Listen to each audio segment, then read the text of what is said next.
अस्सलाम वालेकुम एवरीवन। आज हम डिस्कस करेंगे चैप्टर 2 का last part, condition and warranties का। हमने इससे पहले चैप्टर 2 में फॉर्मेशन ऑफ कॉन्ट्रैक्ट के हवाले से सब पढ़ा कि एक कॉन्ट्रैक्ट ऑफ सेल जो है वो किस तरह से बनता है। उसमें हमने लास्ट वीडियोस में ये भी डिस्कस किया है कि sale and agreement to sell होता क्या है, और साथ साथ कॉन्ट्रैक्ट ऑफ सेल बनता किस तरह है और उसके सब्जेक्ट मैटर्स क्या होते हैं, और साथ साथ प्राइस से रिलेटेड हमने पढ़ा कि एसेटेनमेंट किस तरह होती है और क्या क्या मूड्स होते हैं प्राइस को एसेटेन करने के लिए। इसी तरह चैप्टर 2 का अब लास्ट पार्ट है जो सबसे मेन है, और यही फॉर्मेशन ऑफ कॉन्ट्रैक्ट के हवाले से ही है कि कंडीशंस एंड वारंटीज़ का बताया गया है। इसमें ये है सेक्शन 11 टू 17 तक। इसमें सब सिर्फ़ और सिर्फ बताया गया है कंडीशंस एंड वारंटीज़ के हवाले से जो कॉन्ट्रैक्ट में सबसे मेन होती हैं और वो मेन एक एसेंस के तौर पर होती हैं। इसी तरह सबसे पहले जो है कंडीशन एंड वारंटीज़ में सेक्शन 11 बताता है स्टेपुलेशंस एज टू टाइम। तो बेसिकली हमें पता है कि स्टेपुलेशन एज टू टाइम से मुराद ये है कि स्टेपुलेशन मींस किसी तरह की शर्त लगाना। तो सेक्शन 11 बताता है कि अगर कॉन्ट्रैक्ट में ये शर्त लगाई गई है टाइम के हवाले से, और वो टाइम किस तरह का वो हम देखते हैं। सेक्शन 11 कहता है कि unless a different intention can be ascertain from the contract. Main बात ही यही है, इन्होंने कहा है अगर कोई डिफरेंट इंटेंशन ना हो कॉन्ट्रैक्ट में, यानी कि जो टर्म्स हैं कॉन्ट्रैक्ट की उसमें इस तरह का कुछ एक्सप्रेसली लिखा गया नहीं है अगर, तो फिर stipulation as to time of payment are not considered to be the essence of contract of sale. Section 11 कह रहा है कि जो टाइम के हवाले से हम कोई शर्त लगाए ना कि हमने इस टाइम पे प्राइस आपने पे करनी है, इस टाइम पे नहीं करनी, इस तरह की अगर हम कोई बात बाकायदा तौर पर अगर कॉन्ट्रैक्ट में ना लिखें, अगर ये हमने लिखी नहीं है तो फिर ये जो है एसेंस नहीं है कॉन्ट्रैक्ट का, ठीक है। लेकिन अगर हमने बाकायदा लिखी थी जब कॉन्ट्रैक्ट किया था कि भाई मुझे एडवांस में पेमेंट चाहिए, आपने इस टाइम पे करनी है, इस टाइम में इंस्टॉलमेंट के टाइम पे करनी है, या डिलीवरी जब हो तब करनी है, इस तरह की अगर कोई भी बात हमने पहले ही कॉन्ट्रैक्ट में कही है तो फिर तो एसेंस ऑफ द कॉन्ट्रैक्ट है stipulation as to time of payment. लेकिन अगर इस तरह का हमने कुछ लिखा नहीं था, इन्होंने कहा है unless a different intention can be ascertain from the contract, तो फिर जो stipulation as to time of payment है ना वो कंसीडर नहीं की जाएगी essence of contract of sale को, ठीक है।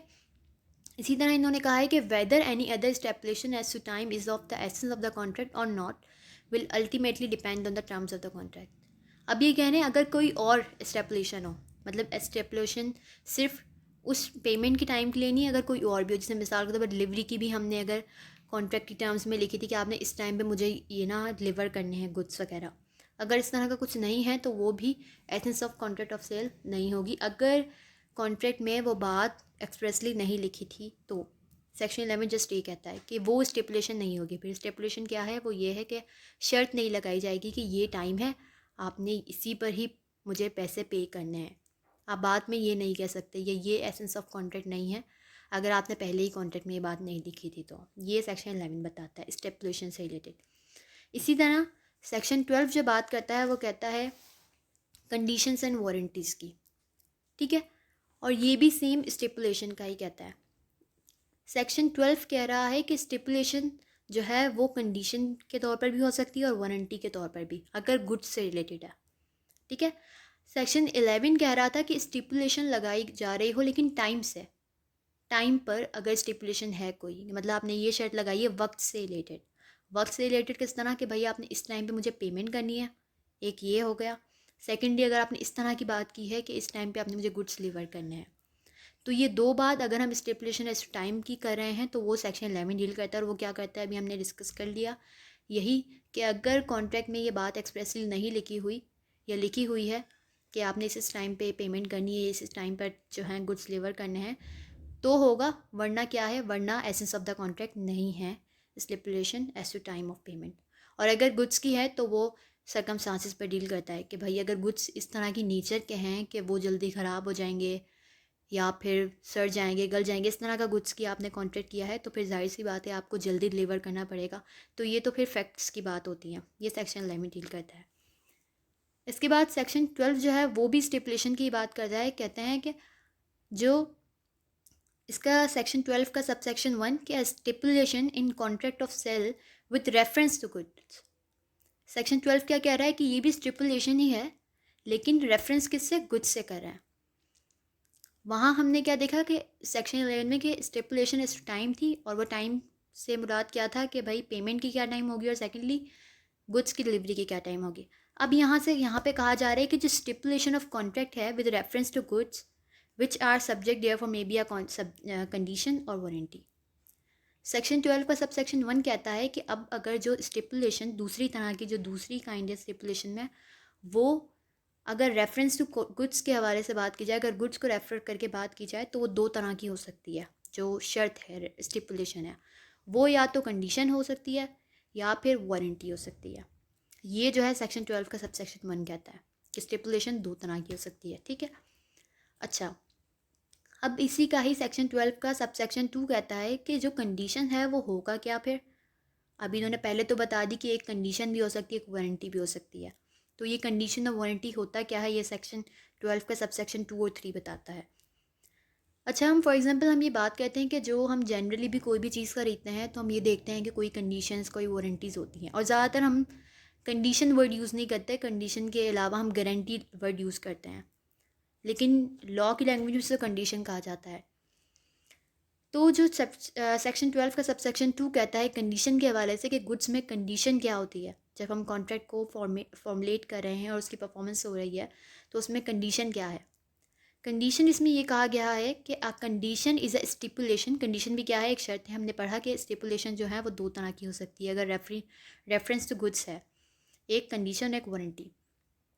अब कंडीशन इज़ अ स्टिपुलेशन, अब कंडीशन वो शर्त है essential to the main purpose of the contract. इसमें ये कहा है कि जिस चीज़ के बारे में, जो गुड्स हैं जिनके बारे में कॉन्ट्रैक्ट किया गया है, वो मेन पर्पस ही उन पर डिपेंड करता हो।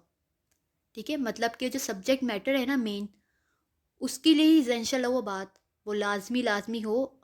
अगर वही चीज़ नहीं होगी तो वो जो सब्जेक्ट मैटर है वो ही बेकार हो जाएगा, इसका मतलब कॉन्ट्रैक्ट ही ख़राब। तो उसे कंडीशन कहते हैं। और जो इसेंशियल हो, मेन पर्पस, जो भी कॉन्ट्रैक्ट का पर्पस जो था उसके लिए इसेंशियल हो, ऐसी चीज़ हो, और अगर उसमें सेलर जो है वो ब्रीच करते तो फिर क्या होगा, जो बायर है उसके पास ये राइट आ जाएगा कि वो रिप्यूडिएट कर दे कॉन्ट्रैक्ट को, कि वो कॉन्ट्रैक्ट को रिप्यूडिएट कर दे, यानी कि वो कॉन्ट्रैक्ट को ख़त्म ही कर दे, इतनी मेन होती है। मिसाल के तौर पे आपने किसी सेलर से आपने कोई चीज़ खरीदी है, जैसे मिसाल के तौर पर एक माइक्रोवेव ओवन ख़रीदा है, जो आपने बाहरी डब्बे में देखा तो वो बहुत अच्छा था, बिल्कुल ठीक था, ठीक है, और आपने वो गुड्स ख़रीद लिया। लेकिन जब वो आप डब्बा खोल कर देखते तो वो ओवन ही नहीं होता, कोई और चीज़ होती है। ठीक है, वो ओवन ही नहीं होता तो फिर तो यहाँ पर मेन बात ही ख़त्म हो गई ना। जो आपने गुड्स जो लिए थे उनका जो सब्जेक्ट मैटर था, मेन पर्पस था उस कॉन्ट्रैक्ट का, वो ही ब्रीच हो गया। तो इसका मतलब आप चाहकर उसे सेलर को बोल सकते हैं ना कि भाई आपने तो कॉन्ट्रैक्ट ही बिल्कुल ब्रीच कर दिया है, तो आप इस कॉन्ट्रैक्ट को रिप्यूडिएट कर सकते हैं और क्लेम जो डैमेजेस वगैरह वो ज़ाहिर है आप ले सकते हैं। तो ये कंडीशन में ये बात है। इसका मतलब ये है कि जो मेन पर्पस पर डील कर रहा हो। ठीक है, इसके बरक्स वारंटी क्या होती है, वारंटी ये है कि जो कोलैटरल हो मेन पर्पस से, लेकिन मेन पर्पस के लिए एसेंशियल ना हो। वारंटी भी एक स्टिपुलेशन है जो कि सब ये सेक्शन 12 का सब सेक्शन 3 बताता है कि ये भी एक शर्त है, लेकिन ये इस तरह की होती है कि जिसकी वजह से मेन पर्पस पूरा का पूरा ख़राब नहीं होगा। जैसे मिसाल के तौर पे अभी ओवन वाली फॉर्मल एग्जांपल लेते हैं कि एक डब्बे में आपने बाहर से देखा तो वो बहुत अच्छा लग रहा था, लेकिन आपने जब ओवन बाहर निकाला तो उसमें कुछ टेक्निकल प्रॉब्लम्स थी बस। ठीक है, तो आप उस सेलर के पास वापस जाते हैं और वो कहते हैं, आप उससे डैमेजेस क्लेम कर सकते हैं कि भैया मुझे ये ठीक करवा के दो, तो वो ठीक करके देगा, आपके पास बिल्कुल ठीक आ जाएगा। तो वारंटी वो होती है जिसमें कुछ अगर प्रॉब्लम्स आ जाती हैं किसी भी तरह की, कुछ छोटी मोटी प्रॉब्लम्स, और उसके लिए डैमेजेस आपने क्लेम की, उसने आपको सेटिस्फाइड कर दिया, और आप इस बात पर पूरा का पूरा कॉन्ट्रैक्ट रिप्यूडिएट नहीं कर सकते। ये फ़र्क है। जबकि कंडीशन में क्या होता है, कंडीशन में जो उसकी ब्रीच होती है ना, तो वो मेन पर्पस ही ख़त्म हो जाता है कॉन्ट्रैक्ट का, तो जाहिर सी बात है फिर आप कॉन्ट्रैक्ट ही रिप्यूडिएट कर दोगे। लेकिन वारंटी में ये होता है कि वो कोलैटरल होती हैं लेकिन मेन पर्पस उनका बिल्कुल ब्रीच नहीं होता, तो इसलिए आप उनसे सिर्फ डैमेजेस क्लेम कर सकते हो। ये क्या बता रहा है सेक्शन 12 का सब सेक्शन 3। ठीक है, इसी के साथ साथ इसका सब सेक्शन 4 कहता है कि whether a stipulation is a contract of sale is a condition और a warranty depends in each case on the construction of the contract. A stipulation may be a condition though called a warranty in the contract. इसका sub section 4 कहता है कि अगर हम identify कैसे करेंगे कि जो स्टिपुलेशन है किसी कॉन्ट्रैक्ट में वो सब्जेक्ट वो कंडीशन है या वारंटी है, यानी कि जो डिफरेंट नेचर्स के डिफरेंट काइंड्स ऑफ कॉन्ट्रैक्ट होते हैं उनके सरकमस्टांसेस अलग-अलग होते हैं, तो हमें समझ नहीं आए अगर कि ये बात जो है वो कंडीशन जैसी है या फिर ये जो है वो वारंटी जैसी है। अगर हमें ऐसा समझ ना आए और हम कॉन्ट्रैक्ट में ये लिखते हैं कि अगर ये वाली बात नहीं होगी ना इसमें, ठीक है, तो ये वारंटी कहलाई जाएगी। जैसे मिसाल के तौर पे सेलर और बायर जो है ये कॉन्ट्रैक्ट में बात ये लिखी हो उन्होंने टर्म्स में कि अगर जो ये ओवन है वो ओवन ही ना निकले या कुछ और भी निकले तो वो भी वारंटी कहलाएगी, कंडीशन नहीं होगी। अगर उन्होंने ऐसा कुछ लिख दिया है तो लॉ कहता है कि अगर ऐसा कुछ भी लिखा है तो भी उसे लॉ देखेगा, क्योंकि नेचर देखी जाएगी कि अगर उसे वारंटी लिख दिया तो फिर भी वो वारंटी नहीं माना जाएगा। ऐसा नहीं होगा कि टर्म्स में उन्होंने वारंटी लिख दी जबकि उसकी नेचर से तो पता चल रहा है वो कंडीशन है। तो लॉ कहता है अगर आपने वारंटी लिख दी किसी में टर्म्स में, आपने ये बात लिख दी कि ये अगर इस तरह की चीज़ अगर कोई सामने आएगी बात तो वो वारंटी कहलाई जाएगी। लेकिन नहीं, लॉ कहता है अगर उसकी नेचर से पता चल रहा है उस बात से उस केस की तो वो कंडीशन ही रहेगी, हम उसे कंडीशन ही प्रिज्यूम करेंगे। ये जो है सबसेक्शन 4 कहता है कि जिस भी तरह का कॉन्ट्रैक्ट कंस्ट्रक्ट हुआ है उसकी केस पर डिपेंड करता है, फिर अदर टाइप्स के होते हैं। इसी तरह सेक्शन 13 जो है वो बताता है कि हम कब कंडीशन को ऐसे ट्रीट कर सकते हैं जैसे वो वारंटी है। ठीक है, यहाँ पर ये मेन बता रहा है कि ऐसी कंडीशंस यानी कि जो मेन पर्पज़ है ना, मेन पर्पज़ है उसको हम कब वारंटी के तौर पर डील कर सकते हैं। इसी का सबसेक्शन 1 कहता है सेक्शन 13 का कि where a contract of sale is subject to any condition to be fulfilled by the seller the buyer may waive the condition. इन्होंने कहा है कि जो कॉन्ट्रैक्ट ऑफ सेल में ना हमने ऐसी कंडीशन रखी थी जो लाजमी सेलर को पूरी करनी थी, लेकिन फिर भी बायर अगर उसे वेव कर दे, वेव से मुराद जैसे हमने पढ़ा कि अभी अगर वो ओवन लेता है और उसमें से निकल कोई और मशीन जाती है, वो फिर भी चलो कह दे कि कोई बात नहीं मैं यही यूज़ कर लूँगा, इस तरह से कर ले, ठीक है, कोई बात नहीं मैं यही यूज़ कर लूँगा। तो फिर यहाँ पर उसने क्या किया, अपनी जो उसके पास ये राइट था वो उसने वेव कर लिया, अपना राइट खुद ही ख़त्म कर दिया बायर ने। तो तब क्या हो सकता है कि कंडीशन वारंटी की तरह डील हो सकती है, मतलब हम कंडीशन को एज वारंटी डील कर सकते हैं। या फिर वो ऐसे कर ले कि चलो कंडीशन जो थी मतलब मेन पर्पस था वो तो आपने गलत दे दी, ओवन नहीं कुछ और निकला, लेकिन मैं फिर भी इसे यूज़ कर लेता हूँ, लेकिन आप मुझे फिर भी भाई डैमेजेस दें, ठीक है। तो तब भी अगर आप उसे वेव करने के बाद कंडीशन को क्या कर लें, उसको ट्रीट ऐसे करें जैसे वो कंडीशन नहीं थी, वारंटी थी।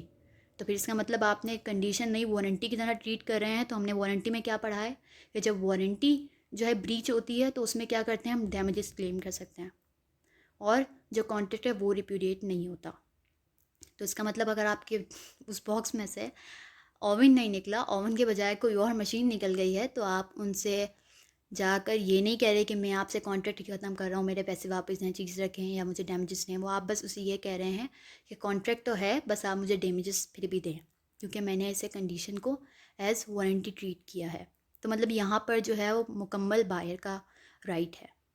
सेक्शन 2 बात करता है सेक्शन 13 का कि अगर कॉन्ट्रैक्ट ऑफ सेल में जो ब्रीच है मतलब कंडीशन और वारंटी जो है हम उसे सीवरेबल हो, सीवरेबल से मुराद ये कि हम उसे अलहदा ना कर सकें, हम उन्हें जान ना सकें कि ये कंडीशन कौन सी है और वारंटी कौन सी है। ये अगर पता ना चल रहा हो तो क्या इफ़ेक्ट होगा, तो फिर किस तरह से अगर वो कंडीशन होगी तो उसे ट्रीट हमें वारंटी के तौर पे करना पड़ेगा। सब सेक्शन 2 कहता है कि where a contract of sale is not severable, ठीक है, हम उसे अलहदा नहीं कर सकते, हमें मतलब पता नहीं चल रहा है कि वो अगर इस तरह कॉन्ट्रैक्ट है जिसमें कंडीशन क्या है वारंटी क्या है ये पता नहीं है, और जो बायर है उसने एक्सेप्ट भी कर लिए हैं गुड्स, ठीक है, वो जो गुड्स थे वो सेलर ने उसे बायर को सेंड किए, उसने एक्सेप्ट भी कर लिए और साथ साथ कुछ यूज़ भी कर लिए। अगर उसने वो एक्सेप्ट भी कर लिए और यूज़ भी कर लिए और उसके बाद वो कहे कि भाई आपने जो कंडीशन मैंने रखी थी कॉन्ट्रैक्ट की वो ब्रीच की है, ठीक है, अगर इस तरह का कुछ बायर कहे, पहले तो एक्सेप्ट कर ले और एक्सेप्ट भी कर ले, यूज़ भी कर ले, और बाद में अगर सेलर को इस तरह से कहे कि आपने जो कंडीशन थी वो ही ब्रीच की है तो मैं ये कॉन्ट्रैक्ट ही ख़त्म करता हूँ, तो इस तरह से नहीं हो सकता। इस तरह से नहीं हो सकता क्यों, क्योंकि देखें आपने वो गुड्स जो थे वो एक्सेप्ट किए और साथ साथ उन्हें यूज़ भी कर लिया, या अगर एक्सेप्ट नहीं किए तो आपने इस तरह से इंटीमेशन दी कि सेलर को पता चला कि आपने एक्सेप्ट कर लिया। और यहाँ पर ज़्यादातर स्पेसिफिक गुड्स की बात होती है कि जो गुड्स स्पेसिफाइड थे, ठीक है, और आपने वो एक्सेप्ट कर लिए बायर ने, और बायर बाद में अगर इस तरह से कहे कि भाई ये ब्रीच हुई है जो कंडीशन की, तो फिर मैं इसे रिपुडिएट करता हूँ कॉन्ट्रैक्ट को, तो इस तरह नहीं हो सकता।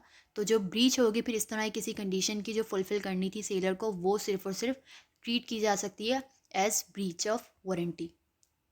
और आप उन गुड्स को रिजेक्ट भी नहीं कर सकते कि हाँ आप कहें कि भाई आपने ब्रीच ऑफ कंडीशन कही है, मैं ये गुड्स रिजेक्ट करता हूँ और ये कॉन्ट्रैक्ट रिपुडिएट होता है। इस तरह का नहीं होगा। अगर आपने एक्सेप्ट कर लिए हैं और यूज़ भी कर लिए हैं बायर के पास, तो फिर बायर के पास सिर्फ और सिर्फ ये राइट रहेगा कि वो कंडीशन को है वो ट्रीट एज वारंटी कर सकता है। और सिर्फ हमने पढ़ा था कि वारंटी अगर ट्रीट कर रहा है तो ब्रीच ऑफ वारंटी में क्या क्लेम कर सकता है, जस्ट सूट्स फॉर डैमेजेस वो क्लेम कर सकता है और कुछ नहीं। और साथ साथ इसमें ये भी कहा गया है एंड में, जो कि हर सेक्शन में ज़्यादातर बात होती है कि unless there is a term of the contract expressed or implied to that effect. इसमें कि ये कहा गया है कि अगर वो टर्म थी कॉन्ट्रैक्ट की, मतलब जो कॉन्ट्रैक्ट बनाया जा रहा था उसमें सेलर और बायर के दरमियान ये बात हुई थी कि अगर इस तरह का कुछ होगा फ्यूचर में कि हम सीवरेबल नहीं होंगी कि कंडीशन है या वारंटी है, तो फिर अगर इस तरह की ब्रीच होती है तो हम उसे एज ए कंडीशन ही डील करेंगे। अगर इस तरह की बात हुई थी तो फिर वही होगा। लेकिन अगर इस तरह की कोई बात टर्म नहीं थी कॉन्ट्रैक्ट में, तो फिर लॉ क्या कहता है, सब सेक्शन 2 सेक्शन 13 का कहता है कि अगर इस तरह का हो कि कॉन्ट्रैक्ट ऑफ सेल में नॉट सीवरेबल हो और बायर जो है वो एक्सेप्ट भी कर ले, तो फिर उसके पास ये राइट नहीं रहता कि वो एज उसे कैसे ट्रीट करे, जैसे कंडीशन के तौर पे। अब अगर वो कंडीशन के तौर पे करेगा तो वो यही होगा कि गुड्स को रिजेक्ट कर देगा और कॉन्ट्रैक्ट को रिपुडिएट कर देगा। लेकिन लॉ कहता है ऐसा नहीं होगा, वो सिर्फ और सिर्फ उसे ट्रीटेड एज वारंटी कर सकता है, यानी कि उस गुड्स के लिए सिर्फ और सिर्फ वो क्लेम कर सकता है डैमेजेस के लिए, मतलब सूट्स फॉर डैमेजेस कर सकता है। इसके साथ साथ इसी का सबसेक्शन 3 कहता है nothing in this section shall affect the case of any condition or warranty fulfilment of which is excused by law by reason of an impossibility और अदरवाइज। इसमें ये कहा गया है कि इस पूरे सेक्शन में कोई भी ऐसी कंडीशन या वारंटी जो कि लॉ ही कहता है कि इम्पॉसिबल है, ठीक है, तो लॉ ही कहता है कि वो कंडीशन पूरी करना आपके लिए इम्पॉसिबल था या वो वारंटी पूरी करना आपके लिए इम्पॉसिबल था, तो फिर उसके लिए आपको लॉ एक्सक्यूज़ दे रहा है यहाँ पे। जैसे मिसाल के तौर पे आपने कोई चीज़ मंगाई थी सेलर ने कोई आउट ऑफ कंट्री से, लेकिन वो प्लेन क्रैश हो गया तो वो इम्पॉसिबल हो गया। तो जाहिर सी बात है अब जो बायर की कंडीशन थी वो तो पूरी ही नहीं हो सकती। तो ये इम्पॉसिबिलिटी पर जो हमने वैसे भी कॉन्ट्रैक्ट में ही बहुत दफ़ा पढ़ा है, तो यहाँ पे ये कहा गया है कि कोई भी ऐसी बात जो इम्पॉसिबिलिटी पर डिपेंड करती है वो लॉ वैसे भी एक्सक्यूज़ करता है। ये थे main 3 sections warranties and conditions में। जो लास्ट पार्ट है चैप्टर 2 का, जिसमें बात बताई गई है कि फॉर्मेशन किस तरह होगी कॉन्ट्रैक्ट की, तो ये सेक्शन 11, 12, 13 जस्ट कंडीशन और वारंटी के हवाले से था। और स्टेपुलेशन हमने देखा कि स्टेपुलेशन एज़ पर टाइम और एज़ पर गुड्स के हवाले में 2 तरह की हो सकती है, कंडीशन और वारंटी। और सेक्शन 13 में हमने साथ ही देखा कि कब कंडीशन को हम एज़ वारंटी डील कर सकते हैं under sales of goods act 1930। इसके बाद आपको ये भी मैं बता दूं कि जो कंडीशन और वारंटी है वो 2 तरह की होती हैं। और वैसे भी हमें जनरली भी पता है कि कॉन्ट्रैक्ट्स भी 2 तरह के होते हैं, एक तो इम्प्लाइड और एक्सप्रेस्ड। इसी तरह से कुछ कंडीशंस इम्प्लाइड होती हैं, कुछ एक्सप्रेस्ड होती हैं, और इसी तरह कुछ वारंटीज़ भी इम्प्लाइड होती हैं और कुछ एक्सप्रेस्ड होती हैं, ठीक है। अब एक्सप्रेस्ड है तो जाहिर सी बात है वो हर सेक्शन में लिखी हुई होती है ये बात, कि जैसे कि यहाँ पर थी, यहाँ पर भी थी कि टर्म ऑफ द कॉन्ट्रैक्ट पे अगर एक्सप्रेसली है, मतलब कि आपने एक्सप्रेसली एक बात अगर लिख दी है तो वो तो एक्सप्रेस आपकी एग्रीमेंट, एक्सप्रेस आपकी कंडीशन भी हो गई और एक्सप्रेस आपकी वारंटीज़ भी हो गई। तो वो तो भाई आपकी मेन जो है वो रिटन पर डिपेंड करती हैं, जो आपने एक बात हो चुकी है। लेकिन मेन जो यहाँ पर हमारा लॉ जो बता रहा है ना, वो इम्प्लाइड है कि लॉ किन बातों को प्रिज्यूम करता है। एक्सप्रेस तो वो सेलर और बायर ने खुद में तय कर ली जो भी बातें की। इम्प्लाइड कंडीशंस और इम्प्लाइड वारंटीज़ जो हैं वो लॉ आपको प्रिज्यूम करता है, और वो ही इन सेक्शंस में आगे के बताई गई हैं। कंडीशंस एंड वारंटीज़ कौन कौन सी इम्प्लाइड होंगी ये बताया गया है। यही सेक्शन 14 में, 15 में, 16, 16A, 17, ये सब के सब ने सिर्फ और सिर्फ इम्प्लाइड कंडीशंस एंड वारंटीज़ बताई गई हैं।